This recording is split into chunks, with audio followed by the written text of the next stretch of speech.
Stinky though? I'll tell him to put on deodorant. Then he won't be stinky. Or so I hope. Maybe. Yeah, he's gonna be stinky.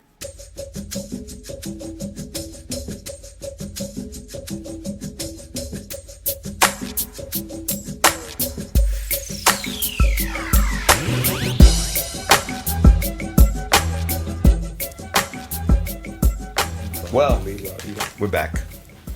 Hello, everyone. Hello, everyone. It has been a very long time, but Sadana and I decided that we wanted to be here for you.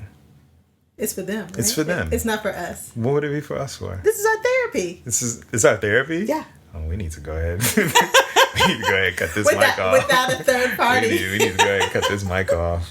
Without a third party. Go ahead and cut the mic off altogether. I said what I said. Third party. This is like third, fourth, fifth, sixth, seventh, eighth, ninth. Well, there's only one person listening. Hey, Sanya. Well, I thought you were talking about Patrice. Oh. Two people. Nah. Two people. Patrice listens. Okay. Anyway, we're doing this because we like to have a good time. Yeah, we do. And we were sitting around, and Sadana was like, come on, let's go do it. Because we are celebrating 17 years. And the do it was the actual podcast. No, right? no. It was doing it. And you said we celebrated 17 years. And I was like, what about the podcast? Had my priorities all messed up. Okay, got it. Duh. You said let's do the podcast, and I was like, all right, bet. Let's go. Yes. And so now we're sitting on the couch, actually having a conversation, or going to have a conversation. And what was the impetus for this was us thinking about, we've been married for 17 years this weekend. We got married on August the 8th, 2008. Yeah. In the evening on a rooftop in front of our friends and family, yeah. in the presence of God. And we're so grateful. I'll speak for myself. I'm so grateful to have you as my husband. Aww. And I'm so grateful to be in this union with you for 17 years. Aww. And to have two beautiful, healthy children. And to have good health ourselves. To be able to pour into ourselves. To be able to pour into each other. And to be able to pour into others. So I was like, why not speak about that? And just, I guess, give away some tips and tricks. Because I feel like... Tips and tricks? No, not too many tricks. Just one or two. But... Are there any tips? Well, I say that to say that this weekend when we were going out to eat and going to the various activities for fulfillment, we let people know that we were celebrating 17 years, and they asked us, "Oh, well, what's the secret? Like, what? There's like, a secret?" Because the one lady was like, I was married for 2 years. I loved and lost and lost and loved. She was also drunk.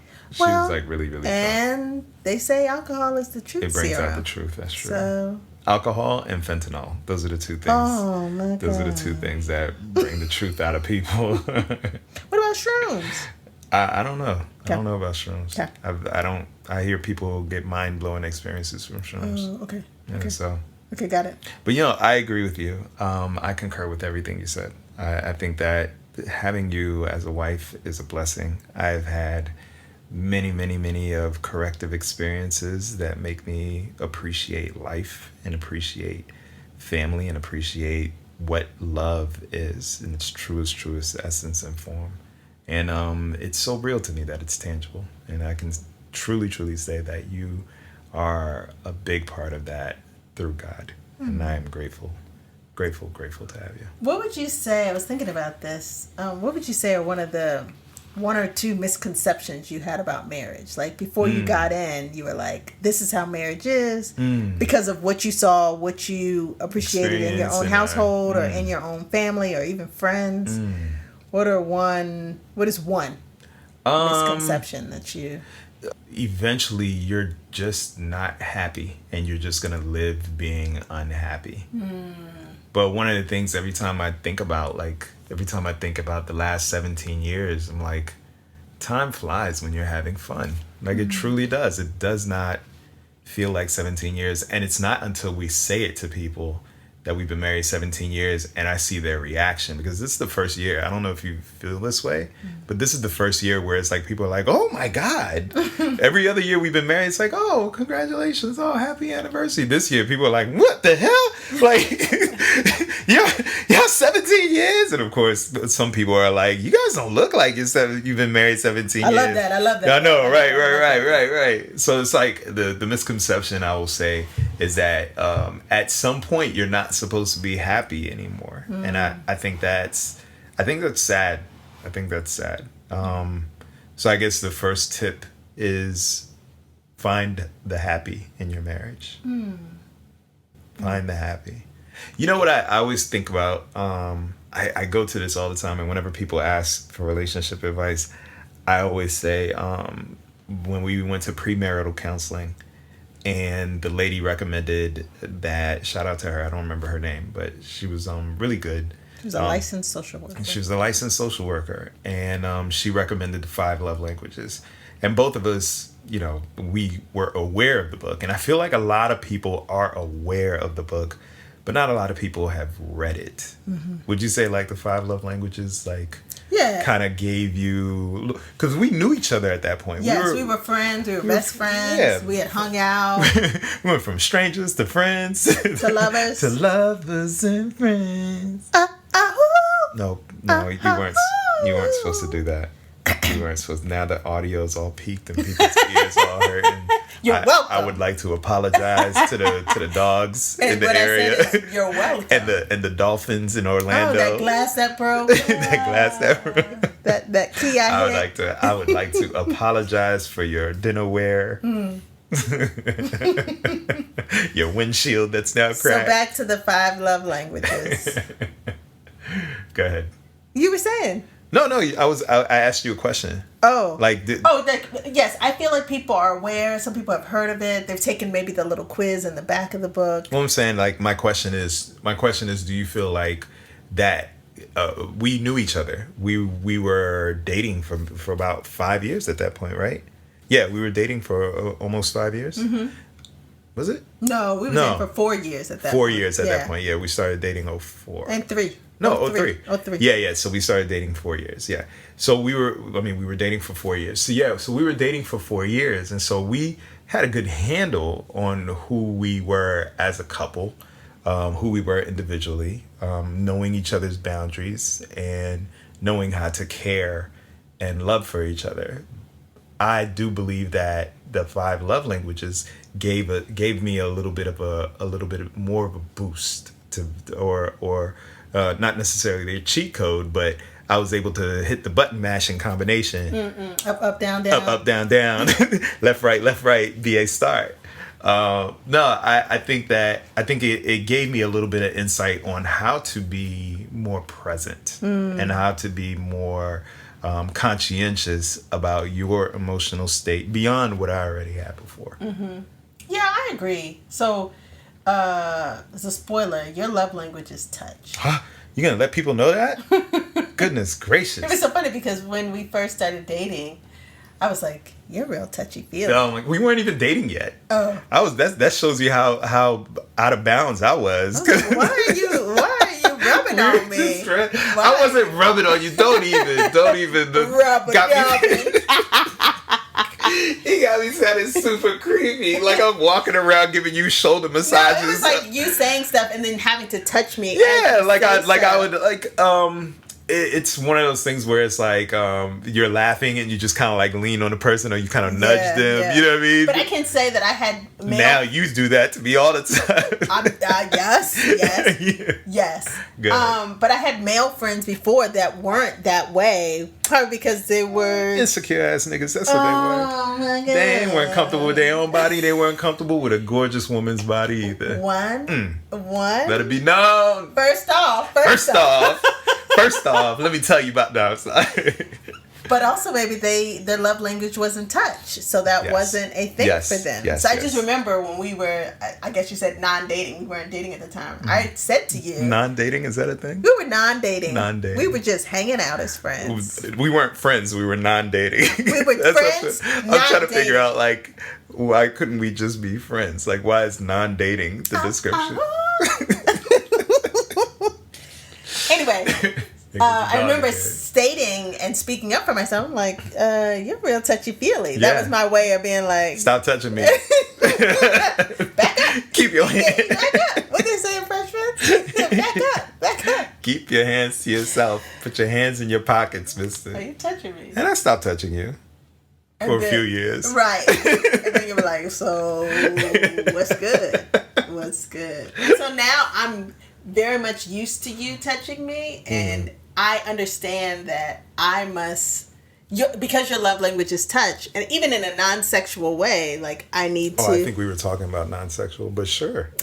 You have to make that clarification. I need to pet you, basically. I need to pet you. I need to rub on you. I need to hold your hand. I need to soft caress. Holding a hand is all right. Holding a hand is all right. Like, whereas mine is quality time. Yes. So even if we're just watching TV and I'm watching TV and you're doing something and doing work, just us sitting together, just that's quality time. Yeah, absolutely. Chit-chatting here and there. Have you seen, did you hear about this? I mean... the kids interjecting, of course. And sometimes quality time with the kids, too.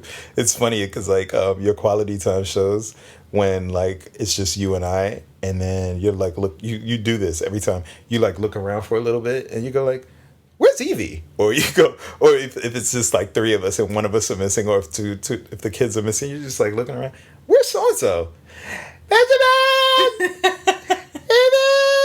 Because I need quality time with them. You need quality time with them. So you like going. That's not their love language. No, but I think we'll have to try to figure out. Yeah. We need to have them take the test, because you know that there's 5 love languages for kids. Okay, so the point that I was making about this is that I don't think that the test or just knowing a brief synopsis about or having a brief idea, a short idea of what it is enough. Like, I do think that people need to read that book. I think that it gives you insight.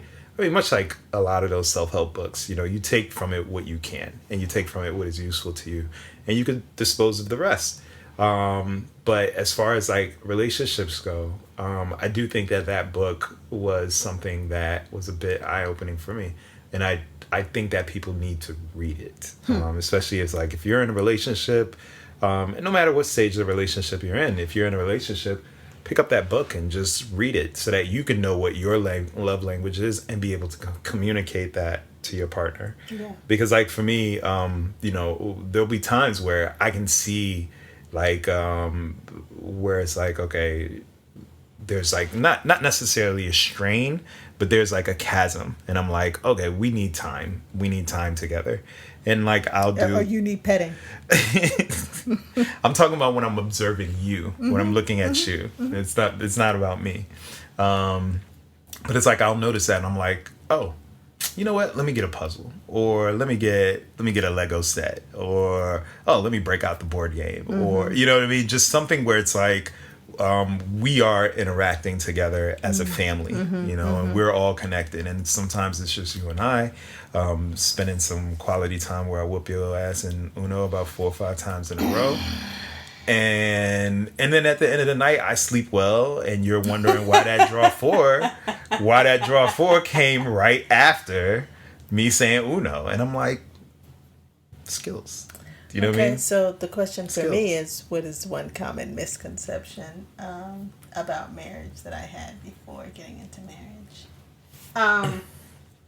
Rest in peace, my mother. Strong Black woman, mother of 3 children.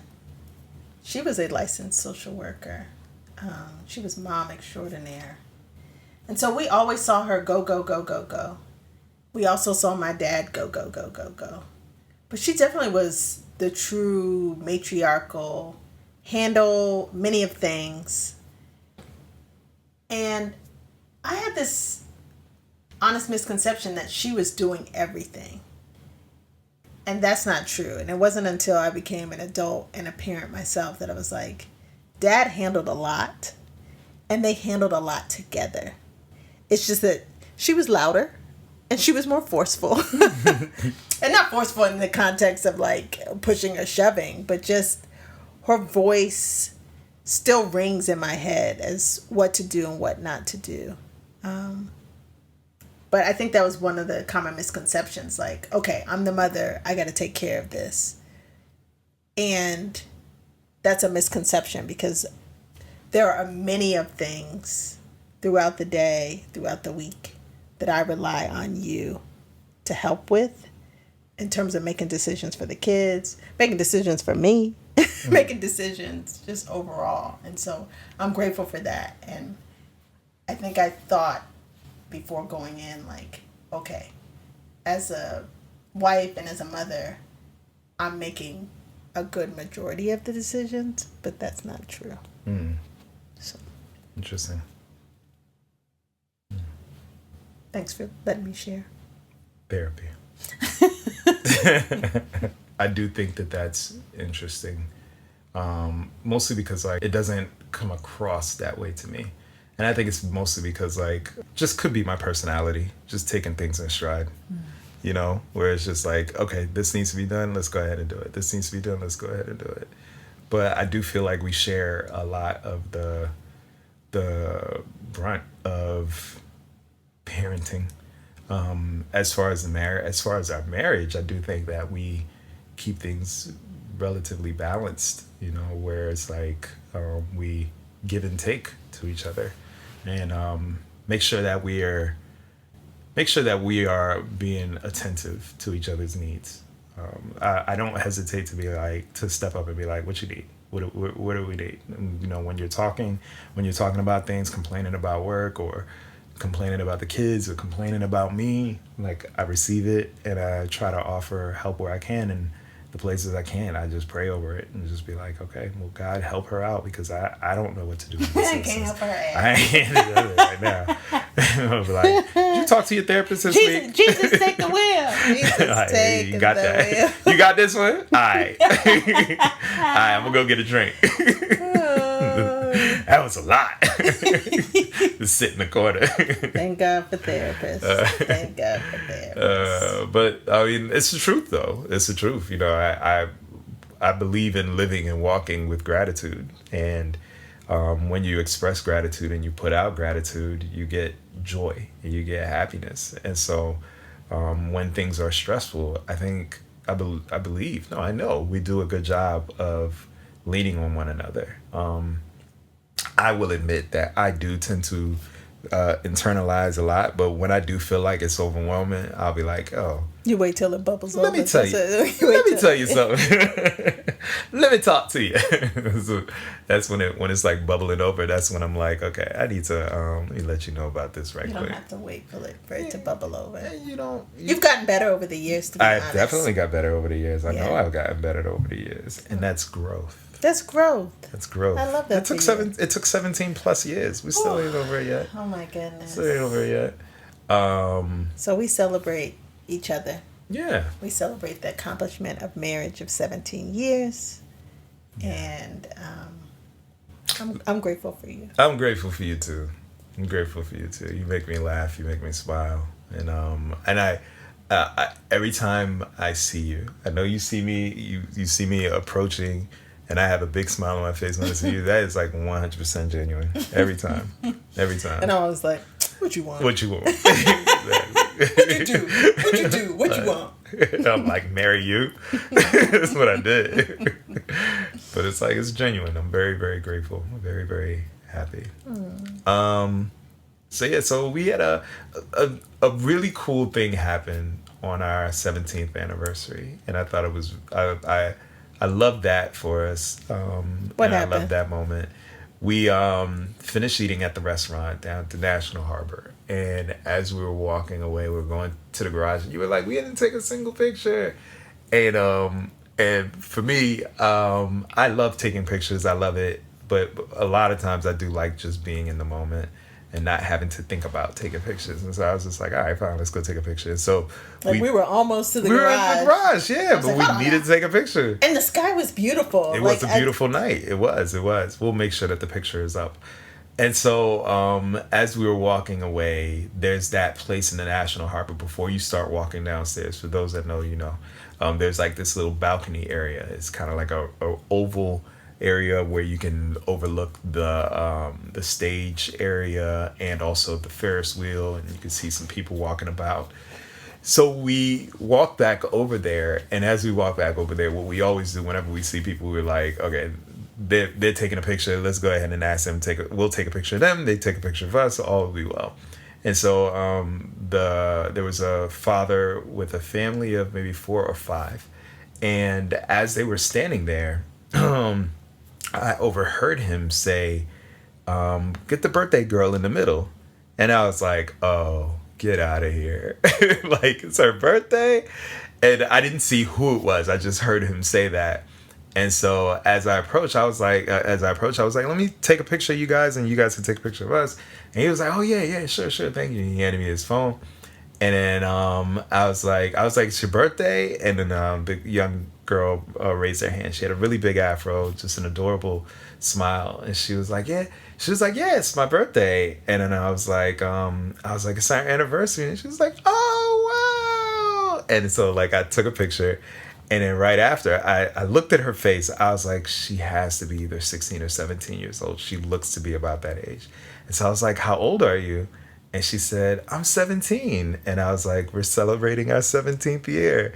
And the dad was like, what? Oh my God, what are the odds? It's like just all the laughter, like at that point they just became family. We were like, we need to take a picture together. So we took a picture with the young lady. Mm-hmm. I'm not gonna say her name. Took a picture with the young lady, and the father took a picture of us as well. But I love that moment because I think that kismet. Yeah, the kismet. I think that one of the things that we always talk about, we're not even like all into numerology and stuff like that, but the number 8 is very important to us and our family and love. The idea of the 8 on the side of infinity and just that number.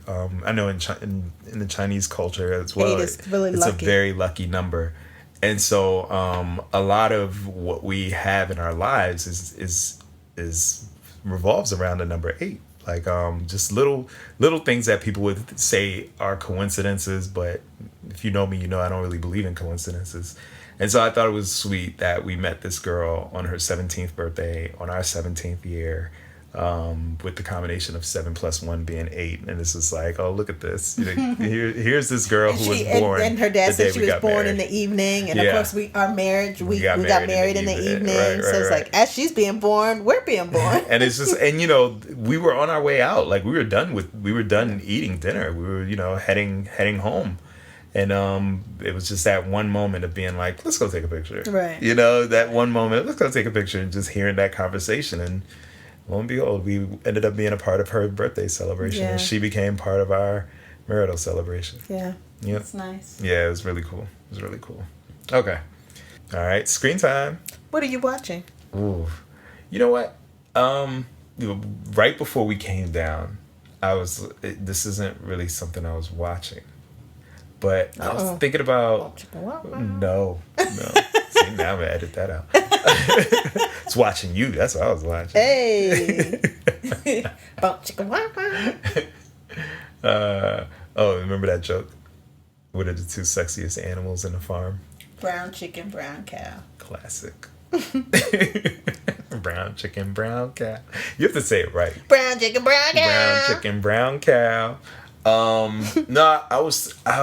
There's how like sometimes you have a song that just kind of repeats in your head, like it just pops up randomly from time to time. Yeah. I got about like 30 or 40 of those songs. But today, Falling by Montel Jordan popped into my head. And I was just singing it before we came down. And I was like thinking about Montel Jordan, and I think he had a really great career.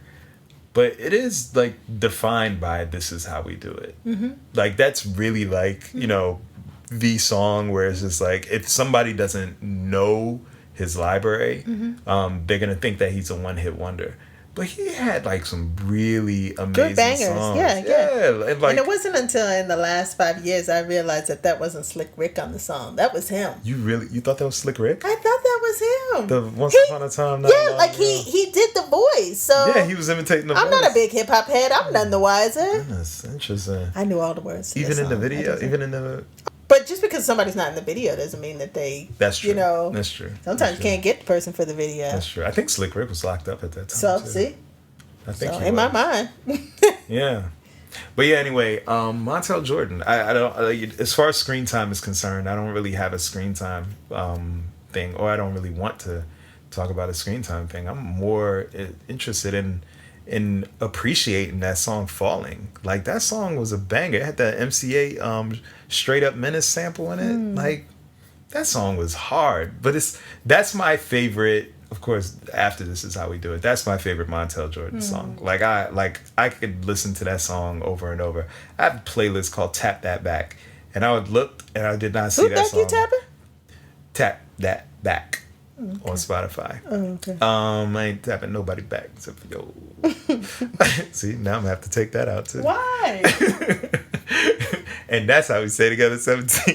This is not a kid-friendly podcast. Why not? Parents can't play this for their kid. I could censor out when I said that. Kids don't want to hear what we got to say. I think the kids will want to hear. Interesting. No, they won't. But that song, Falling, I think is dope. It's one of the greatest. One of the greatest. It's on my list of one of the greatest songs of all time. Classic. Okay. What's your screen time? Screen time for me. Or music time? I haven't really been watching TV like that, but on my way to and from work. So I'm one of those people where before work, after work, I need to be watching or hearing something funny because... Work. Right. Days can be heavy. How about that? My work can be heavy. Life can be heavy. How about that? So if I have somebody who is comical, who can help bring levity to me, inspire me, motivate me, keep me going.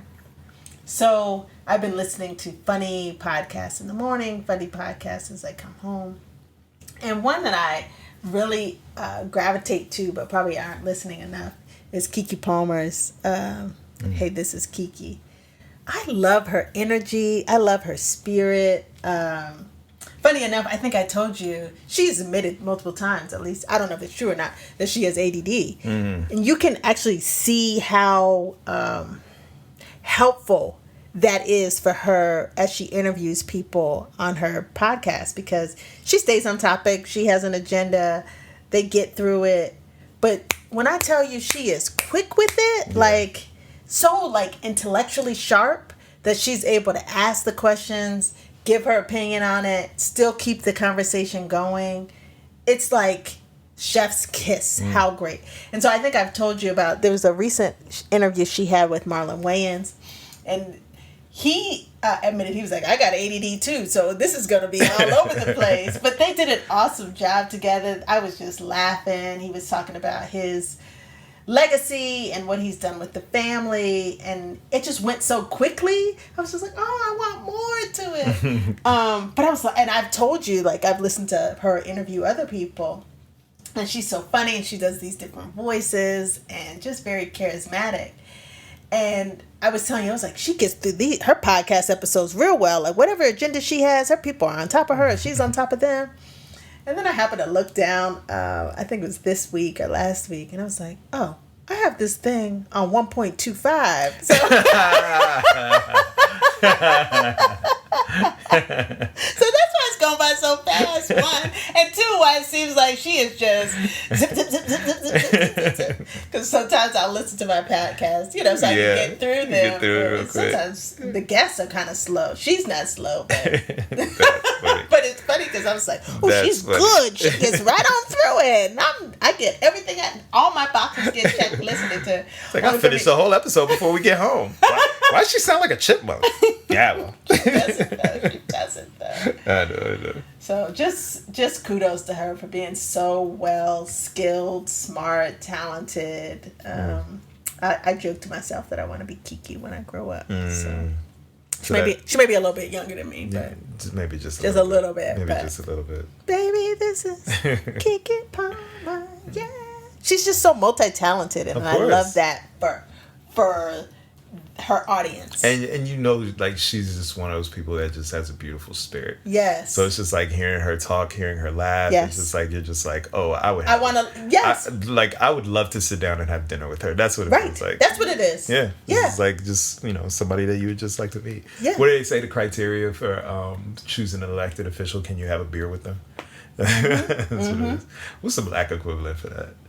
I don't think like having a beer is it. Invite them to the cookout. That's what it is. Yeah. That's the black equivalent. Like, would you invite the candidate to the cookout? Yeah. If they can't hang at and the they cookout, can get along with all the people at the cookout. Like, they know how to play dominoes. A lot of these politicians, they can play spades. They cannot be at the double cookout. Dutch. That's good. Listen, next time you guys go to the ballot box, you look at them list of names and you say, which one of these people can go to the cookout? Mm-hmm. Mm-hmm. That's it. That makes a difference. It makes a difference, and it can make a difference in the country. Let's all heal each other. Not you getting political at the end. Excuse me. Do you remember how Jerry Springer used to have the final word? It wasn't until I was an adult. I was thinking about this like a week or two ago. I was like, out of all the craziness that used to happen on the show, this man really tried to end it on a positive note. Like, what are you doing?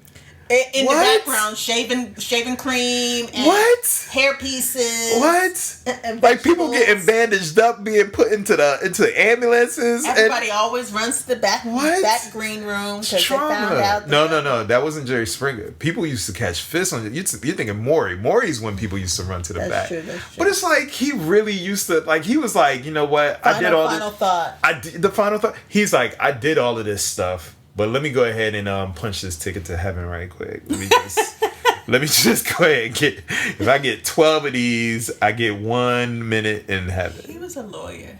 So that was his final. The closing argument. I understand. But like, to me, it's he had an opening. Just thinking about it, had a closing. where it's like the whole episode was like nothing but the worst of us. I mean, whether or not it was real, I don't think it matters. Like, you're still putting it on the screen. But it's like, then he would be like, let's all love one another. What? But then, let's all love one another. Staying tuned for the next episode where Steve's gonna have to put somebody in a full Nelson. Then Steve actually had his own show. Remember? I've never seen Steve's show. All right, well. What's your final thought? What's your closing argument? I'm saying that to say that was my final thought. The political comment. That was my final message thought. Of all the laughs and kikiing that we were doing. The dudes kiki or dudes? I told you about this girl that told me men don't giggle. Yeah. I was like, what do you mean? How did that make you feel? It made me feel confused. Like, what do you mean? I didn't know that. Maybe you goggle. Giggling. I didn't know giggling that was a sign to gender. I didn't know that. Like, Did she give you a different verb? She made it seem like it was like a curtsy. Like a curtsy or something. Like, men don't curtsy. Like, it just sounded weird. Guffaw. No, guffaw is like a really loud laugh. Yeah, it's a loud, boisterous laugh. SAT word for you. I love it. You used it wrong, but I love it. But I'm just trying to say, chuckle. God. So maybe. Did she say, guys? No, I don't think she did. I think we landed on snicker because like we went back and forth a little bit. I think we landed on snicker. What happened to her? Where is she? She's good. I ran into her not too long ago. I gotta text her and find out if she remembers. Who you texting? Who back on tapping? Who I'm texting? Got a lot of questions for right now. 17 years, y'all. 17 years. And we still together. If you don't know what that means, just go ahead and log off. Don't ever subscribe. Don't like and subscribe. That's in living color. It's one of those. Okay, so next time we get together, we're going to talk about the movie that I shot. Oh. And we're going to talk about your progress on your new book, Cooking and Crying. Oh. We're going to talk about your You want me to cry? Cooking and Crying.